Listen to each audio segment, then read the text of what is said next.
Una guerra civil que marcó 3 años en la zona norte y en la península truncó el que podía haber sido otro desenlace del protectorado y no tantos años de colonización.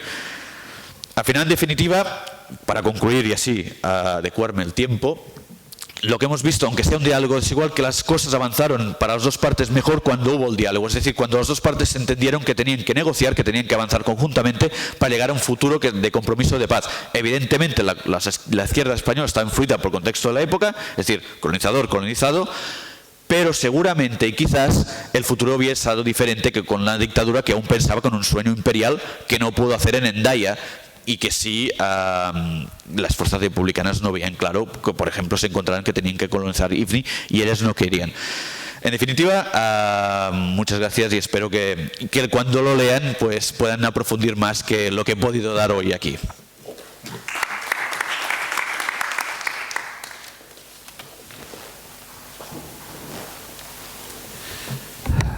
Gracias, señor.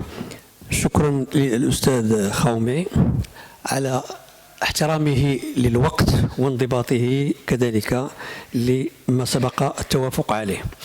الكلمة الآن هي للأستاذ يوسف أكمير من جامعة ابن صهر والذي سيحدثنا الموضوع إسبانيا y Marruecos, la microhistoria y un pasado común. تفضل.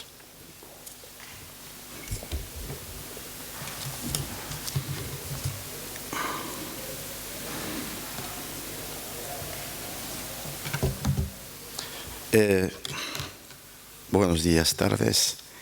En primer lugar, aprovecho para dar las gracias a la Fundación Fikr y muy en particular al profesor Mohamed Derwish por invitarme a formar parte de este evento.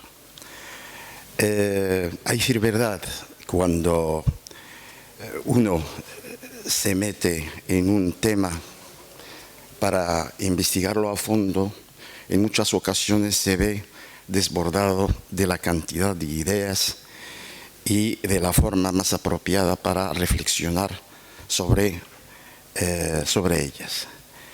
Y más si el tiempo le apremia y el tiempo le aprieta. En este caso, yo creo que sería imposible abarcarlo todo en 15 minutos, pero bueno, voy a intentarlo. He tenido que mutilar el texto, más que todo pues para que respete las normas establecidas por el coordinador de esta sesión. La microhistoria, como es bien conocido entre el gremio de los historiadores, es una metodología y es una escuela, más que metodología, fundada por los historiadores italianos y más en particular por Carlos Ginzburg en su obra maestra del queso y los gusanos, el cosmos a través de un molinero del siglo XV. Aplicar la microhistoria, o lo que en su momento llamó Miguel de Unamuno la intrahistoria, sobre las relaciones entre españoles y marroquíes no es una tarea fácil. Sin embargo, procuraré aprovechar este encuentro para hablar de los olvidados, de las historietas, de lo que llama Mandrou en la literatura de colportage, libros de ferias, folletos y cartas de amor intercambiadas. Los olvidados y poco recordados cuando se trata del pasado común hispano-marroquí son los hechos, los individuos, los colectivos cuya presencia había sido tapada o menos valorada por alguna razón. Y siempre cuando se pretende recordarlos, se les tacha de poca importancia para dar de ellos una imagen bastante tibia y de relativo interés historiográfico. Para este menester mencionaré a continuación fuentes capaces de revelar la otra cara de esta historia común y dilucidar aspectos bastante tenebrosos de lo que nos une a los españoles. He tenido que subrayar el caso de los conversos, los renegados o los aventureros. La biografía de personajes que vivieron al margen de los acontecimientos oficiales nos ha proporcionado valioso material histórico para la reconstrucción de los hechos. En primer lugar, he elegido el ejemplo de Moulay Mohammed Sheikh Saadi, el Moulay el Sique o Felipe de África. ¿Quién es Felipe de África? ¿Quién es ese converso llamado Moulay el Sique o el príncipe africano? Moulay Sheikh, nacido en 1566 en Marrakech, murió en Vigevano, en Italia, en 1621. El nombre de Moulay Sheikh figura en numerosa documentación política, religiosa, administrativa y comercial de la época. Ello sin olvidarnos de las diferentes obras literarias que hacen mención a dicho personaje. No es de extrañar que el mismísimo Cervantes, en su libro Viaje al Parnaso, lo menciona por ser vecino suyo. De tal manera que cuando en las páginas de la novela describe cómo recibe una carta del mismísimo dios Apolo, el insigne escritor indica su propia dirección con estas señas: a Miguel de Cervantes Saavedra, en la calle de las Huertas, el príncipe frontero de las casas donde solía vivir el príncipe de Marruecos en Madrid. Lope de Vega le dedica una obra en la que inmortaliza su conversión al cristianismo. Se trata de la comedia Bautismo del príncipe de Marruecos. En ella Lope de Vega lo describe así: la majestad que conviene para un príncipe de Fez, modesto rostro y moreno, de cabello rizo y alto, alegre de ojos y falto, de barba fornido y lleno, fuerte, ligero y galán, a pie y a caballo airoso, llano, humilde y generoso. Tanto Cervantes como Lope de Vega presumían de ser amigos y vecinos de Moulay el Sique. Moulay Sheikh era heredero legítimo del trono de Fez, hijo de Mohammed el Mutawakkil y nieto de Mohammed Sheikh, fundador del Estado Saadí. Su padre fue derrotado, asesinado junto a otros dos reyes en la famosa batalla de Al-Qasr al-Kibir, Ma'arakat Wad al-Makhazi. Moulay Sheikh se salvó de la muerte. Llegó a Lisboa con su tío Nasser y un sequito marroquí que contaba con 54 sirvientes varones y 6 concubinas. Es trasladado después a Sevilla bajo las instrucciones y la protección del mismísimo rey Felipe II.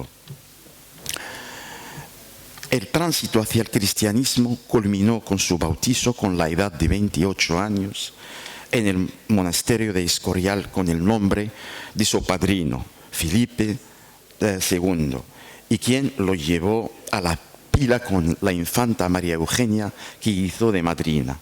Felipe de África adquirió como regalos títulos y nombramientos en los que destacan rey de Marruecos, capitán de la caballería española, caballero Santiago, comendador de Belmar de Albanés y por supuesto grande de España.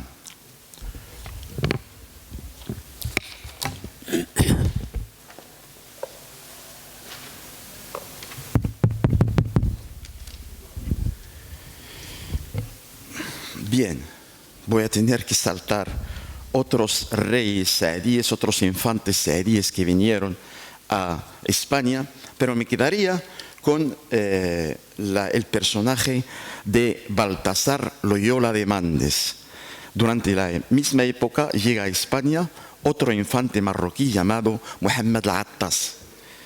Se trata de un nieto del sultán Moulay Zidane y que se bautiza con el nombre de don Baltasar Loyola de Mandes. Su presencia y conversión al cristianismo debió incomodar a don Felipe de África, ya que era de una rama familiar contraria a la suya. Don Baltasar de Loyola, a diferencia del príncipe de Fez, nada más convertirse, decidió ingresar en la compañía de Jesús. شحال الوقت 15 دقيقة اتفقنا على 10 لا غتوقف لي المداخلة صافي انا ساليت 10 دقائق ما يمكنش شي تعطات له 20 دقيقة وشي تعطى له 10 دقائق هذا هادشي ما شتو بيان لا هو القانون يطبق على كل شيء ماشي شي يطبق عليه القانون شي ما يطبقش عليه القانون. ذكرتيني ب 98 اول مداخله ديالي في جامعه فاس مع واحد الاستاذ سميتو بلا ما نقول سميتو. لا غير خصنا نكونوا منضبطين. اتفقنا في الاول 10 لا فهمتيني هو دار 10 اتفقنا 10. شكون معنا اتفقت يا استاذ؟ معكم. لا انت قلتيها فرضتيها ماشي اتفقتي. الرؤساء ولكن يا استاذ ما يمكنش. اسمح لي يا استاذ الرؤساء منهم كذا ومنهم الديكتاتوريين. انا واحد من الديكتاتوريين. ولكن الديكتاتوريه تعطات 4 ساعات عن الاساتذه كاملين وعموما صافي المغرب وصافي واخا غادي ندو pasamos a la otra versión, a los renegados españoles en Marruecos. Tenemos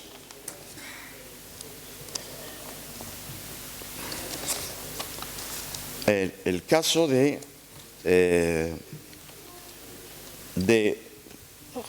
Rodrigo Soriano, que nos habla de la embajada española a Marrakech de 1894.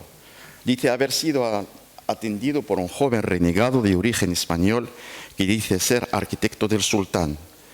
Víctor Ruiz Albéniz, Rumi, nos habla también de un paciente, Qaid, de la Kabila de Benisidel. Uno de los rifeños intervino para hacer de intérprete. Albéniz le preguntó exclamándose: un moro hablando un español castizo. No se asombre, señor, aunque me oiga llamar Hammo, por estas gentes soy tan español como usted. Español, sí, renegado. La mayoría de los desertores renegados entraron a Marruecos en el periodo que antecede al protectorado. En este caso, en este contexto en el que aparecen personajes como Meimun, que era natural de Cuenca, vivía en Esgir y había desertado en 1909. Y de Meimun bin Mohammed, origen Anastasio Sánchez Fernández, soldado del regimiento de San Fernando, y también del caso de Juan López, llamado Sargento Botar. Ya con eso termino. Muchas gracias.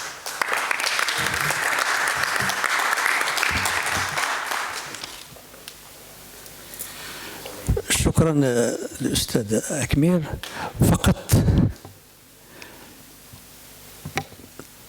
المداخلة الموالية هي للأستاذ الحبيب شباط، وبالمناسبة فهو مسؤول.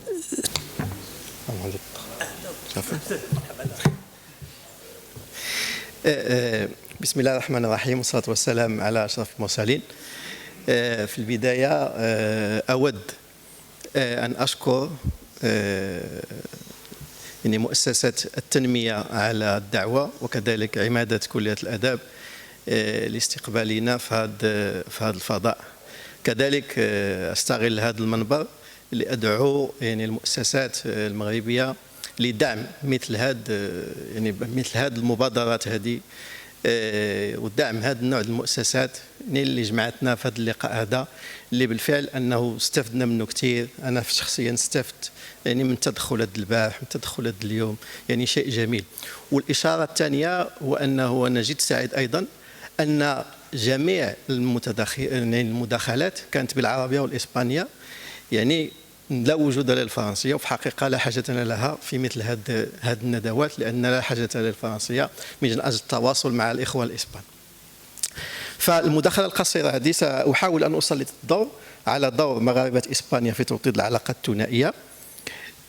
فقيل الكثير يعني حول هذه العلاقات خلال المداخلات السابقة من الإخوان. أود فقط أن أضيف أن هذه العلاقات دائما كانت تعرف نوع من الانفتاح دائما بوصول الاشتراكيين للسلطة، ويشوبها التوتر بوصول الأحزاب اليمينية بسبب خطاباتها السياسية المتشبعة يعني بمقومات القطرية والمليئة، زيادة عن اللزوم بالروح الوطنية ويعني الحنين للاستعمار. فعلاقة المغرب إسبانيا في نظري هي من أقدم وأعقد العلاقات اللي المغرب تجمع مع أي دولة أخرى.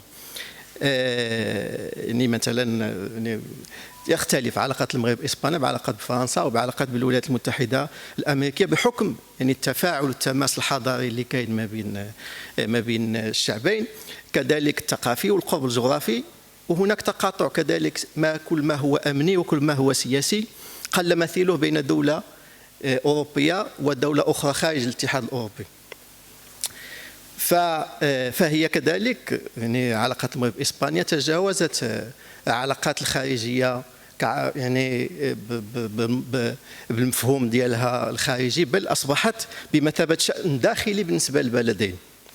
فهذه الإكراهات لا يمكن أن نتجاوزها في الحديث في أي موضوع يتعلق بإسبانيا. فهذا التقارب الجغرافي ما بين البلدين ساهم ويساهم في تسهيل تدافق مجموعة من المغاربة إلى هذا البلد الأوروبي. في هذا الإطار أود فقط أن أذكر بعض يعني المعطيات وبعض الأفكار رئيسية من خلالها نفهم حجم الموضوع اللي اليوم يعني أنا بصدد تناوله. الفكرة الأولى، في العالم لا وجود لمنطقة حدودية في العالم حيث يوجد فرق كبير بين اقتصاديين. فإنتاج الداخلي المغربي فهو في حدود 121 مليار أورو، والإنتاج الداخلي الخام الإسباني فهو حدود 1207 مليار أورو، يعني فرق 1/10. ثاني منطقة حدودية في العالم التي هي فيها فارق كبير من ناحية اقتصاديتها هي الحدود الولايات المتحدة الأمريكية مع المكسيك اللي الفرق 1/5. يتضح جليا أن تسارع وتيرة يعني الهجرة هي نتيجة بالدرجة الأولى إلى هذه الاختلالات الكبيرة التي يعاني منها الاقتصاد العالمي. فالعالم اليوم أصبح يعني مساحة مترابطة للتنقل العالمي، فلا وجود لأي بلد محصن من ظاهرة الهجرة. الفكرة الثانية أن الفقر ليس هو السبب الرئيسي الذي يدفع للهجرة. فمثلا معظم المهاجرين في إسبانيا مثلا ليسوا هم من الطبقات الاجتماعية والاقتصادية المتوسطة، فعلى الرغم من وجود أشخاص يعني مهاجرون يعتبرون فقراء وكان سببا محددا في هجرتهم، فإن هذا لا يمكن فهمه على أنه شرط لا غنى عنه يحدد الهجرة. فهاد المغاربة المتواجدين في إسبانيا يساهمون بقسط كبير لا في اقتصاد المغرب ولا في اقتصاد إسبانيا.